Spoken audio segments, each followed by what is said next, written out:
டேஸ்டியாக இருக்கும். ரொம்ப சிம்பிளான ரெசிபி இது வந்துட்டு. இது ஹேமலதா மேம் ஷார்ட்ஸில் போட்டதுக்கு அவங்க இந்த ரெசிபி கேட்டிருந்தாங்க. ரொம்ப நாள் ஆயிடுச்சு, சாரி மேம். அதுக்கப்புறம் எங்கள் அண்ணன் ஒய்ஃபும் வந்துட்டு இது ஷார்ட்ஸில் இருந்து நான் போய் உங்கள் சேனலில் தேடி இருந்தேன் இந்த ரெசிபின்னு சொல்லியிருந்தாங்க. அவங்களுக்காகவும் இது நான் செய்கிறேன். ரொம்ப டேஸ்டியாக இருக்கும். இப்போது ப்ரிப்பரேஷன் நம்ம பார்த்துடுவோம். ஃப்ரெண்ட்ஸ், இந்த ஊரில் வந்துட்டு திருவிழா போயிட்டு இருக்கு. அதனால் வந்து கொஞ்சம் சவுண்ட் இருக்கும். டிஸ்டர்பன்ஸாக இருந்தால் சாரிங்க ஃப்ரெண்ட்ஸ். இப்போது நான் தேங்காய் பத்தையை போட்டுக்கிட்டேன். நம்ம பேஸ்ட்டாக அரைக்க வேண்டியதெல்லாம் ஃபஸ்ட்டு அரைச்சிடுவோம். நெக்ஸ்ட்டு கசகசா போட்டுக்கிறேன். நெக்ஸ்ட்டு ஒரு 3 லவங்கம், 2 பட்டை, சின்ன பட்டை போட்டுருக்கேன். நெக்ஸ்ட்டு சோம்பு கொஞ்சம் போட்டுக்கோங்க.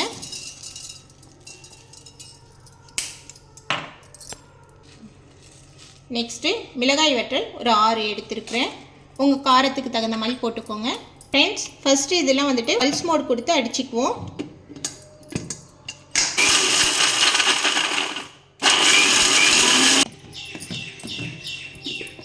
ஃப்ரெண்ட்ஸ், ஃபஸ்ட்டு வந்துட்டு ட்ரையாக அரைச்சிட்டேன் நான். இதோட வந்துட்டு ஒரு 3 தக்காளி எடுத்துருக்கேன், அது போட்டுக்கிறேன் நான்.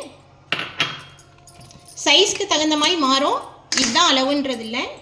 ஃப்ரெண்ட்ஸ், நான் கொஞ்சமாக இப்போ தண்ணி போட்டு அரைச்சிருக்கேன். ஃப்ரெண்ட்ஸ், இந்த அளவுக்கு வந்துட்டு பேஸ்ட் அரைச்சது இது அப்படியே இருக்கட்டும். நம்ம மற்ற ப்ரிப்பரேஷன் பார்ப்போம். இப்போ நான் கரட் குக்கர் வச்சு அடுப்பு பற்ற வச்சுக்கிட்டேன். நான் ஆயில் ஊற்றிக்கிறேன். ஃப்ரெண்ட்ஸ், ஒரு பிரிஞ்சி இலை, நெக்ஸ்ட்டு 3 லவங்கம், ஒரு ஏலக்காய், நெக்ஸ்ட்டு ஒரு 2 பட்டை போட்டுருக்கிறேன். நெக்ஸ்ட்டு ஆனியன் சாப்டாக பண்ணி வச்சுருக்கேன், அதையும் போட்டுடுறேன்.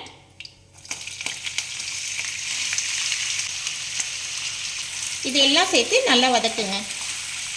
இந்த அளவுக்கு நல்லா வதங்கியிருக்கு. இப்போ நம்ம இஞ்சி பூண்டு விழுது போட்டுக்கலாம். இஞ்சி பூண்டு விழுது போட்டுக்கோங்க. இதையும் சேர்த்து நல்லா வதக்குங்க. ஃப்ரெண்ட்ஸ், இந்த அளவுக்கு நல்லா வதங்கிடுச்சு. இஞ்சி பூண்டு விழுதும் வெங்காயமும் சேர்ந்து இந்த அளவுக்கு நல்லா வதங்கின பிறகு இப்போ நான் உருளைக்கிழங்கு, வேக வச்ச உருளைக்கிழங்கு நான் போடுறேன்.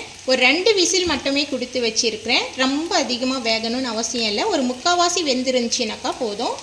நான் ஒரு 4 உருளைக்கிழங்கு, சின்ன உருளைக்கிழங்கு தான் போட்டிருப்பேன். இதையும் சேர்த்து நல்லா வதக்குங்க. எப்போவுமே டேஸ்ட் வந்து நம்மளுக்கு கொடுக்குறது எதுன்னா, நல்லா எந்த அளவுக்கு நம்ம வதக்கணுமோ அந்த அளவுக்கு வதக்கி செய்யணும்.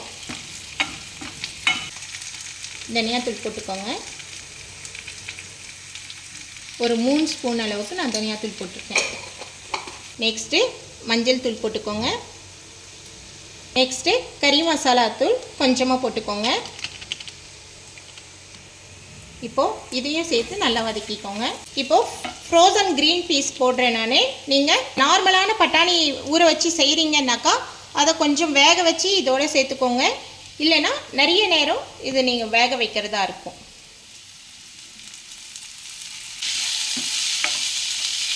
இது அதிக நேரம் டைம் எடுக்காது வேகிறதுக்கு. ஃப்ரெண்ட்ஸ், ஃப்ரோசன் பட்டாணி போட்ட பிறகு இதையும் சேர்த்து நல்லா வதக்குங்க. ஃப்ரெண்ட்ஸ், இப்போது கல்லுப்பு போட்டுக்கலாம். நான் ஆல்ரெடி வந்துட்டு கல்லுப்பு போட்டு உருளைக்கிழங்குல சும்மா கொஞ்சமாக போட்டு வேக வச்சுருக்கிறேன். இப்போது நம்ம கிரேவிக்கு தகுந்த அளவுக்கு நம்ம கல்லுப்பு போட்டுக்கலாம். ஃப்ரெண்ட்ஸ், இப்போது இதே நல்லா வதங்கிடுச்சு. நான் இப்போது அரைச்சி வச்ச பேஸ்ட்டை போட்டுக்கிறேன். இதையும் சேர்த்து நல்லா வதக்கிக்கோங்க. இந்த பக்கம் நான் வந்துட்டு தண்ணி வந்துட்டு கொதிக்கிறதுக்காக வச்சுருக்கேன். என்னுடைய சேனல் ரெகுலராக பார்க்குறவங்களுக்கு தெரியும், நான் எப்போவுமே மோஸ்ட்லி வந்துட்டு தண்ணியை கொதிக்க வச்சு ஊற்றிக்குவேன். ஏன்னா அப்போ டேஸ்ட்டு மாறாது. பச்சை தண்ணி ஊற்றினாலும் ஒன்றும் பிரச்சனை இல்லை. பட் தண்ணி கொதிக்க வச்சு ஊற்றிக்கும் போது டேஸ்ட் வந்துட்டு நல்லாயிருக்கும். இந்த கிரேவி வந்துட்டு நீங்கள் சப்பாத்தி, பரோட்டா, தோசை எல்லாத்துக்குமே யூஸ் பண்ணலாம். டேஸ்ட்டு சூப்பராக இருக்கும். ஃப்ரெண்ட்ஸ், இந்த ஸ்டேஜில் நீங்கள் வந்துட்டு காரத்தை செக் பண்ணிக்கோங்க. அப்படி காரம் பத்தலைன்னாக்கா இன்னும் கொஞ்சம் மிளகாய் தூள் போட்டுக்கலாம். இப்போது இந்த மசாலாவும் நல்லா வந்துட்டு வதங்கிடுச்சு. இப்போ நான் தண்ணி கொதிக்க வச்சுருக்கோங்களா, அதை ஊற்றிக்கலாம். இப்போ தண்ணி ஊற்றிக்கிறேன். ஃப்ரெண்ட்ஸ், திக்னஸை பார்த்துட்டு நீங்கள் தண்ணியை ஊற்றிக்கோங்க. ஃப்ரெண்ட்ஸ், நான் இந்த அளவுக்கு வந்துட்டு கிரேவி வச்சுருக்கேன். இப்போது இது நல்லா கொதிக்கட்டும். கொதித்த பிறகு திக்னஸ் ஆகும். இதை கொஞ்சம் மூடி வைப்போம். ஒரு 5 மினிட்ஸ் அப்படியே இருக்கட்டும், நான் பிறகு காட்டுறேன். ஃப்ரெண்ட்ஸ், ஒரு 2-3 மினிட்ஸ் வந்துட்டு நல்லா கொதிச்சிடுச்சு. இப்போ நம்ம ஃபுல்லாக சிம் பண்ணிவிடுவோம். ஃப்ரோசன் பட்டாணி, வேக வச்ச உருளைக்கிழங்கெல்லாம் சேர்க்கறதுனால ரொம்ப அதிகமாக வந்துட்டு கொதிக்கிற நேரம் எடுத்துக்காது. இந்த மசாலா ஸ்மெல்லெல்லாம் போகிறதுக்கு மட்டும்தான்.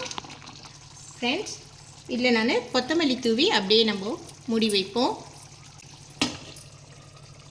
ஃபுல் சிம் பண்ணிட்டேன். ஒரு 2 மினிட்ஸ் வந்துட்டு இது அப்படியே இருக்கட்டும், பிறகு காட்டுறேன். ஃப்ரெண்ட்ஸ், இப்போது நல்ல கமகமக்கும் வாசத்துடன் உருளைக்கிழங்கு பட்டாணி குருமா சூப்பராக ரெடி ஆகிடுச்சு. நம்ம இப்போ ஆஃப் பண்ணிவிடுவோம். பாருங்கள், எண்ணெய்லாம் பிரிஞ்சு நல்லா வந்துடுச்சு பாருங்கள். ஃப்ரெண்ட்ஸ் பாருங்கள், இந்த அளவுக்கு திக்னஸ் இருந்துச்சுன்னா எல்லாத்துக்கும் நல்லாயிருக்கும்.